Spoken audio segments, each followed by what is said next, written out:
Oi, povo da deusa, bom dia, bem-vindos a mais um vídeo. Hoje eu vou falar um pouquinho a respeito da história que conta por que acredita-se que Hathor ou Hathor, Bastet e Sekhmet são a mesma deusa. Então, vem pro vídeo. Primeiro, deixa eu falar um pouquinho a respeito do porquê eu gravo certos tipos de coisa e por que eu não gravo outras, né? A razão para esse canal existir são as minhas filhas, tá?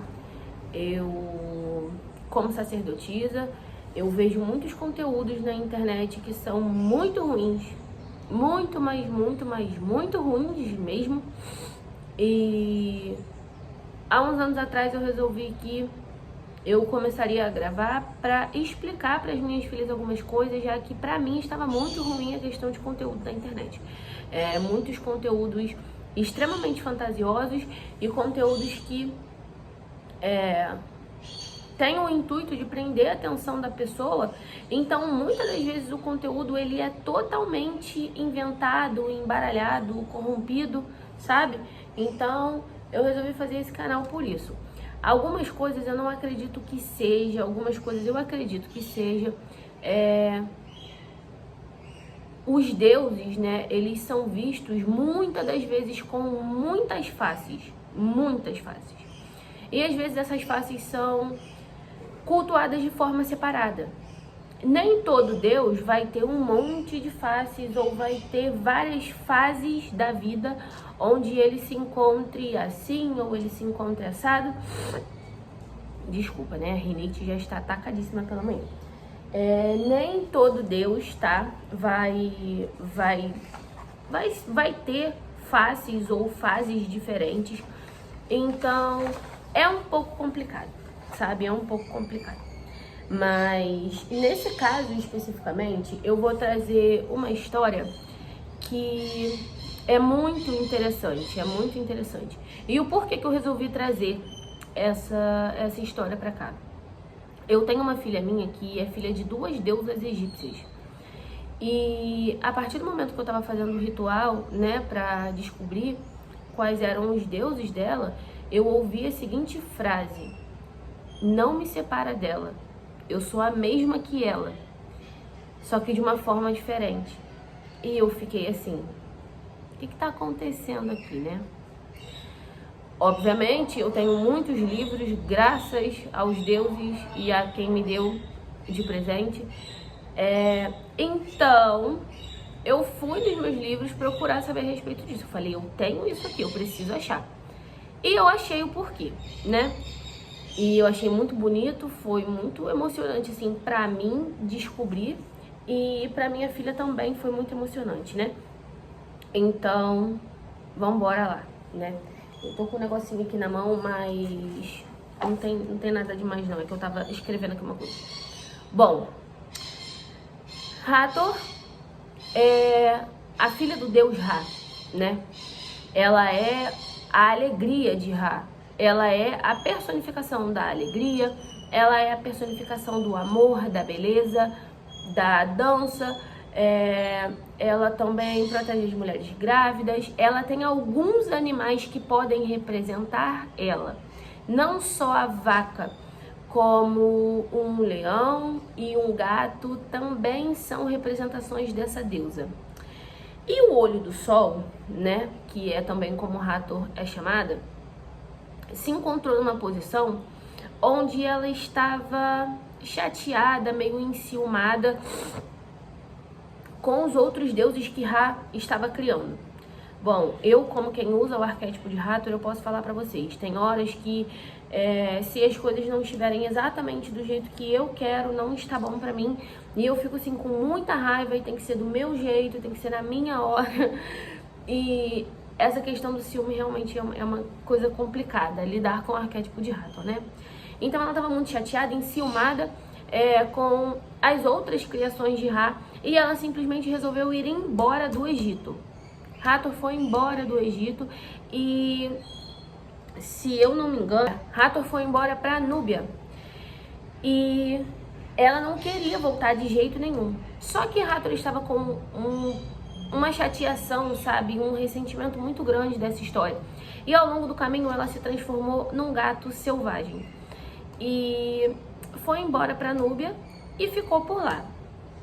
Quando Hathor foi embora, os inimigos de Ra cresceram e, tendo em vista que a alegria do Egito, a alegria do Deus Sol, o motivo do Deus Sol brilhar, o olho forte do Deus Sol não está em sua terra, eles cresceram, eles dominaram, né, o Egito com toda a escuridão.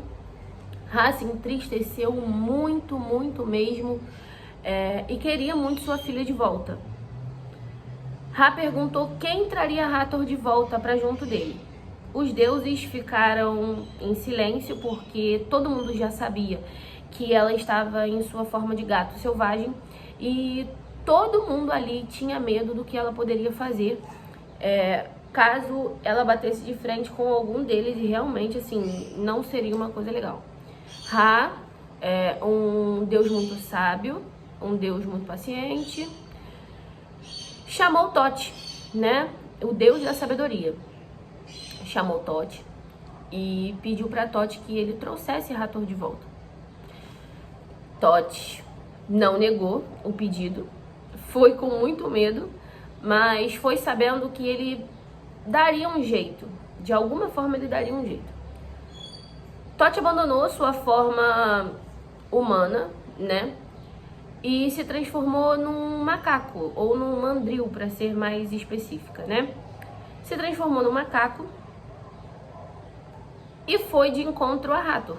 Thoth só sabia que estava no caminho certo porque havia muita destruição e muito sangue pelo caminho. E ele finalmente chegou ao lugar de Núbia, em que a deusa Hathor estava pleníssima no seu banho. E ainda em forma de gato, né? E Thoth pediu para falar com ela, né? E ela disse para Thoth: fale comigo e morra. E Thoth então respondeu: ó Senhora, poderosa, doce e gentil, o Egito sente muito sua falta. Os dias no Egito são tristes e escuros. Seu pai clama pela sua volta e o seu povo também. E Hathor ficou extremamente enfurecida porque ela não reconheceu Thoth, né? Ela estava completamente cega pela raiva e por esses sentimentos ruins. E ela queria atacar Thoth. Quando Thoth se viu num beco sem saída, ele pediu para ela ficar calma e pediu para contar uma história para ela. E ele começou falando que tinha uma mamãe gato e uma mamãe abutre. A mamãe abutre estava no topo da árvore e tinha seus 4 ovinhos que haviam eclodido. Seus filhos estavam com fome, então ela precisava buscar comida. Coincidentemente, a mamãe gato também estava faminta e também tinha 4 filhotinhos que também estavam famintos. As duas não podiam fazer muita coisa, porque a partir do momento que a mamãe gato saísse, a mamãe abutre atacaria os filhotes da mamãe gato. E se a mamãe abutre saísse, a mamãe gato atacaria os filhotes para dar de comer aos seus. Então elas fizeram um acordo, né, diante de Ra, dizendo que elas jamais atacariam os filhotes uma das outras, para que elas conseguissem caçar em paz e que as coisas ficassem em perfeita harmonia. Um belo dia, a mamãe abutre saiu e um de seus bebês estava testando suas asas. Mas ele não era forte o suficiente. Então, ele tentou, né, voar e não conseguiu, caiu do ninho. Nisso ele viu que tinha comida com a mamãe gato e os seus filhotes. Então o filhotinho de abutre foi até lá. E a mamãe gato expulsou ele de uma forma bem ruim, que já estava com as asas machucadas e ficou bem pior.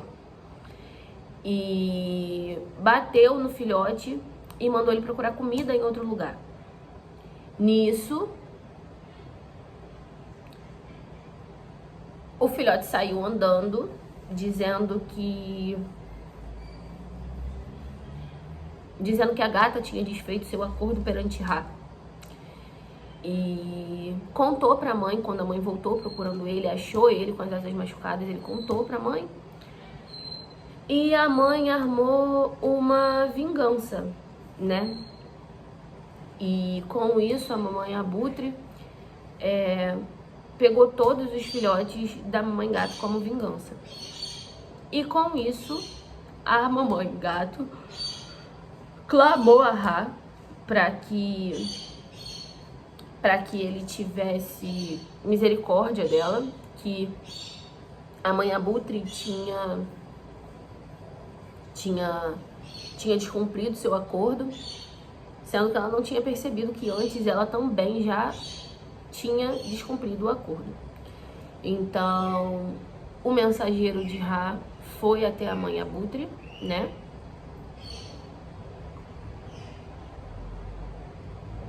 Ela não estava caçando.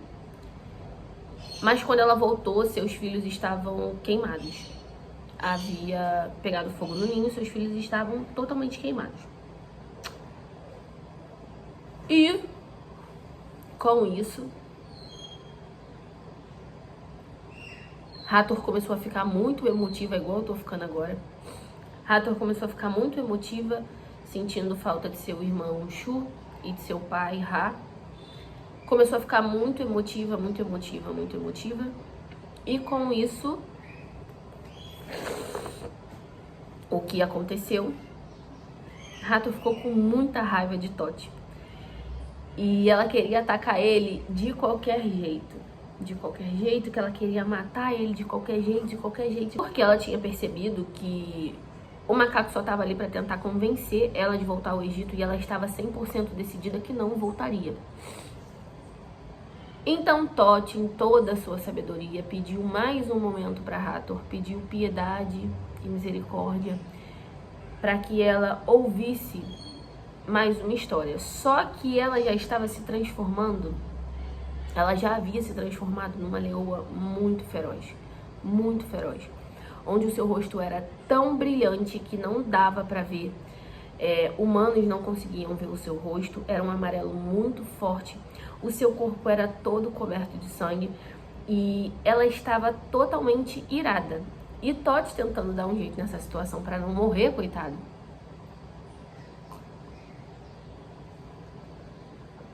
pediu para contar outra história. E nessa história, ele conta como dois abutres estavam numa competição entre eles. E essa competição, né, acabou levando eles a algumas situações, que levou a outras situações, que levou a outras situações. E então, Hathor voltou para sua forma de gato, né? Ao longo dessa história, que se eu contar aqui, o vídeo daqui a pouco tá com 1 hora, porque a parte mais importante já foi, tá? Então, Hathor, prestando atenção na história, ela voltou à sua forma de gato, ela foi se amansando, ela foi ficando muito mais calma. E depois disso, para convencer ela com chave de ouro, Thoth contou mais uma história. Desculpa. Thoth contou mais uma história. Todas as vezes, isso acontece em todo vídeo meu, não importa a hora do dia que eu esteja gravando. Todas as vezes que eu tô gravando sobre uma questão espiritual muito forte e que a energia se torna muito forte perto de mim e em mim, eu fico assim, bocejando infinitamente. Thoth contou mais uma história para Hathor e com isso ela começou a seguir o macaco, né, em silêncio, de volta pro Egito, muito contrariada, muito contra a vontade dela. Não foi porque ela queria, entendeu? Ela entendeu as histórias de Thoth. Ela entendeu que não dá pra fugir de Ra. Ela entendeu que o pai dela queria o bem dela. O pai dela queria muito que ela voltasse porque o reino precisava de alegria. E não era a mesma coisa sem ela. Então, Hathor tinha abandonado sua forma humana, né? E estava voltando para o Egito como um gato. Quando eles chegaram, né, aos arredores do Egito, Hathor não queria muito, assim, voltar para sua forma humana, né? Então, em Cabe, ela apareceu como um abutre, né, para as pessoas. E mesmo assim foi muito festejada. As pessoas foram de encontro a ela para recebê-la, né, para dar boas-vindas a ela. E, enfim, depois ela se transformou numa gazela. Depois em Tebas ela voltou à sua forma de gato. Mas os inimigos de Ra tiveram medo, né? E raiva e nojo quando souberam que Hathor estava voltando para casa. Então eles foram embora, né? Eles foram embora e tentaram, né, armar para Hathor e botaram uma serpente para atacar ela, uma serpente venenosíssima. Só que Thoth estava de guarda enquanto Hathor estava dormindo.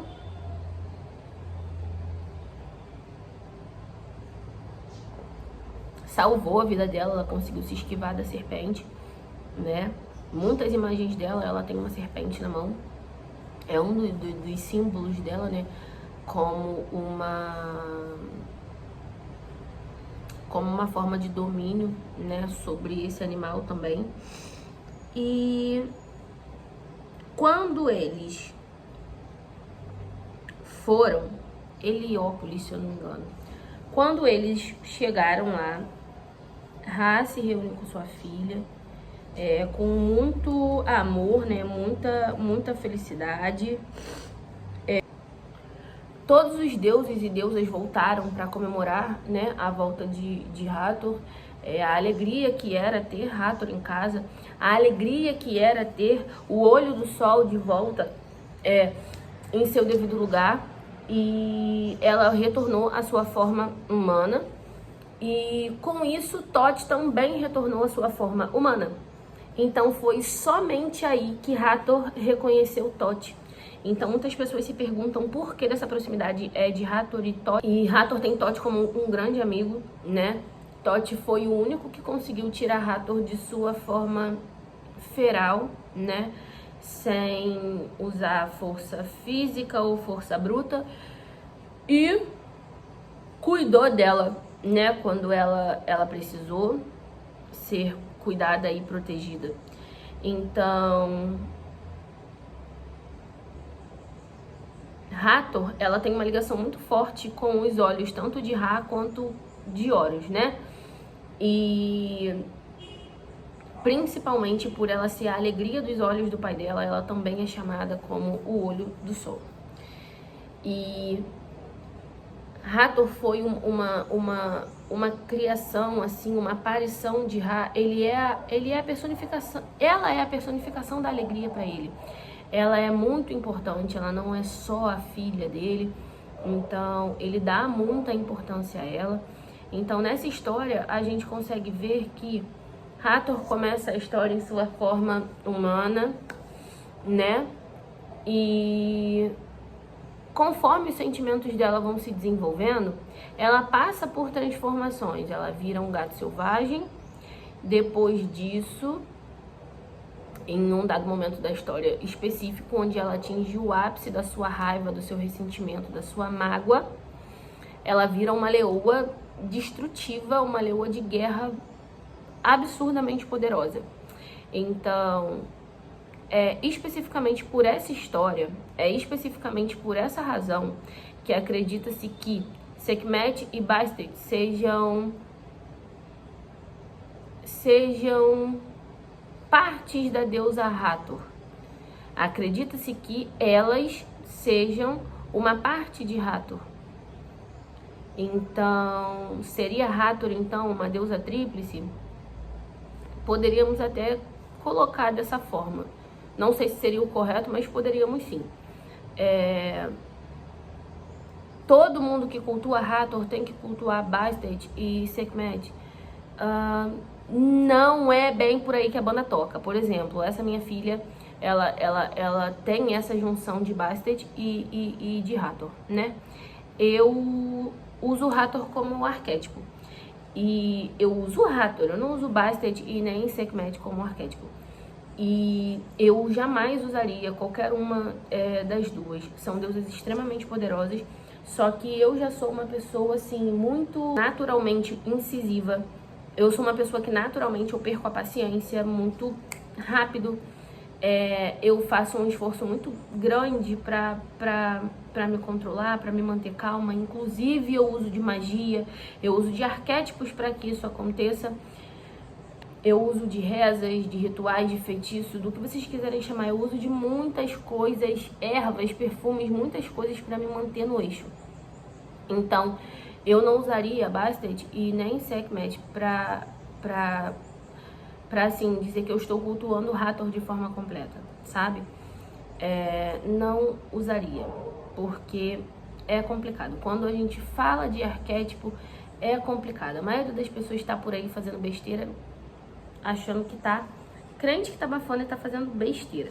Então, quando a gente fala de arquétipo é um pouco complicado, né? Mas não diria que seria obrigatório quem cultua Hathor cultuar Bastet e Sekhmet também. Não é obrigatório, né? Mas Hathor, ela é uma deusa vista de muitas formas, muitas formas.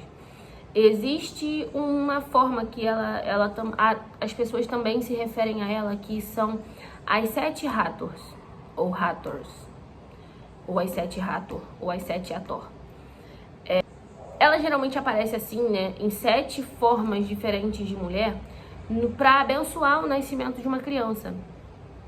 E hoje em dia, existem muitos, meu Deus do céu, eu já perdi as contas de quantas vezes eu já vi círculos de estudo voltados só para as 7 Hathor, ou pessoas dizendo assim que os 7 Hathor, já dizendo assim que os fica muito, muito vago, porque dá a entender que tem tanto homens quanto mulheres no meio desses 7 aí.